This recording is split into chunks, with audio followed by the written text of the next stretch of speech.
একজন প্রভাবশালী corporate CEO একদিন হাসপাতালে চেক আপ করাতে গেলেন, কিন্তু ডাক্তার রুমে ঢুকেই তিনি থমকে দাঁড়ালেন, কারণ তার সামনে বসে থাকা চিকিৎসক আর কেউ নন, ৮ বছর আগে তাকে ছেড়ে চলে যাওয়া তার প্রাক্তন প্রেমিকা। মুহূর্তেই অতীতের স্মৃতি ঝড়ের মতো ফিরে এলো। তবুও তিনি ভান করলেন যেন কিছুই হয়নি। তিনি নিজের কাজিনের হাত ধরে স্বাভাবিকভাবে ডাক্তারের সামনে বসলেন। ডাক্তার মাথা তুলে তাকাতেই তার চোখে এক ঝলক আতঙ্ক দেখা দিল। সিইও বুঝে গেলেন সে তাকে চিনেছে, কিন্তু কেন সে স্বীকার করছে না? যখন ডাক্তার দেখলেন সিইও পাশের মেয়েটির হাত ধরে আছে, তার বুকের ভেতরটা হঠাৎ মোচড় দিয়ে উঠল।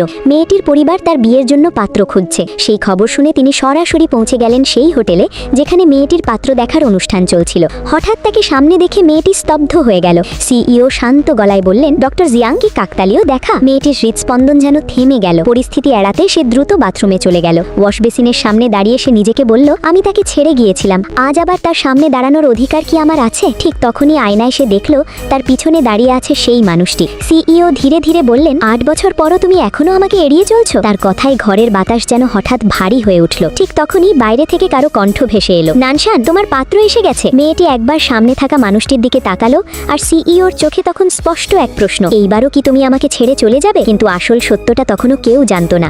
৮ বছর আগে কেন হঠাৎ করেই সে তাকে ছেড়ে চলে গিয়েছিল। দেখতে চাইলে চ্যানেলটি সাবস্ক্রাইব করে সঙ্গেই থাকো।